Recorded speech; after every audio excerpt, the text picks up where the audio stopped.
Welcome to part 4 of our trace analysis series, choosing the right containers.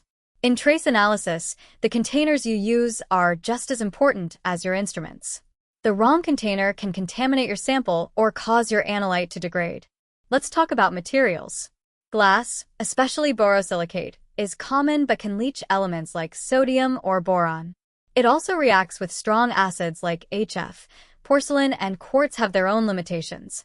Plastics like PFA and LDPE are preferred for trace metal analysis. They are chemically resistant and much less likely to leach contaminants.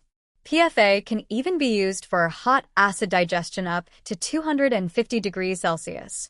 For very high purity work, synthetic quartz, type 3 or 4, is an option.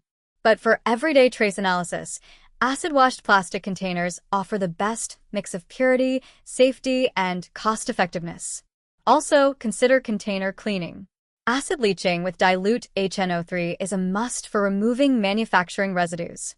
Summary: always match the container material with your analyte and matrix. And when in doubt, choose clean, inert plastic. Next up, we'll explore how to ensure stability of trace elements at ultra-low ppb levels. Don't forget to like, share, and subscribe for more lab education videos.